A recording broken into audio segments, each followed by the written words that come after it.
حي على الفلاح.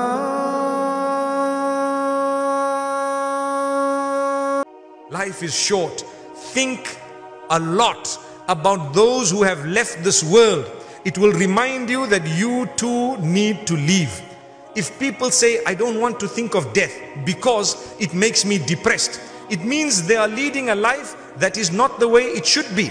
Because if you are leading the life the way it should be, you know that you're going to die and you are definitely going to go to a better place. You know that. But when you are leading a life that is filled with the desires and lusts and whims and fancies that are in transgression of the command of Allah subhanahu wa ta'ala, then you ought to worry. Allah says you are deceived. You are deceived. There were people more energetic than you. They stayed away from haram. There were people who had more wealth than you. They stayed away from haram. There were people who were in authority in a greater way than you. They stayed away from haram. They have earned the goodness of this world and the next. They have died in a good condition. The people remember them for their goodness. So don't be deceived. The Prophet ﷺ says, increase the remembrance of that which destroys your haram desires. What is it? Death. Think of it. I'm going to die. I could die today. I could die tomorrow. When I die, may Allah have mercy on me. I tell you, my brothers and sisters, true success is when you have died and Allah is pleased with you.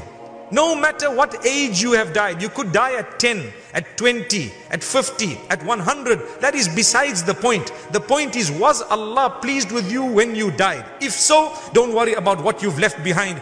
Everybody leaves things behind. Someone will take care of them. I always tell the people who say, no, I don't want to die right now. You know, my wife and my children. And I say, brother, maybe if you die, they might be leading a happier life. Who knows? May Allah subhanahu wa ta'ala make us such that if we were to die, at least they would remember us for goodness. At least they would remember us for something decent, subhanallah. So, no matter what age you die at, life will carry on. Your children, look at those who were orphaned.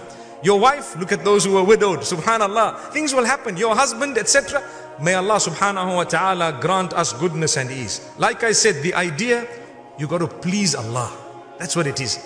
Whether you die today or tomorrow, I promise you is besides the point. You just need to have Allah with you. Once you have Allah with you, you have saved yourself. Trust me, you have saved yourself from the big disaster and calamity of the hereafter. Today we are here, our parents, our family members, our friends, we can take care of one another. Wallahi, trust me, the minute your eyes are closed and you go into that grave of yours, you are all alone. You and the mercy of Allah. What else is there? Your deeds, we ask Allah to accept our deeds. We do little deeds and we want the mercy of Allah. Ya Allah, forgive our sins and grant us a good death, Ya Allah. Ya Allah, grant us goodness in the grave as well and grant us the best of the hereafter. Ameen.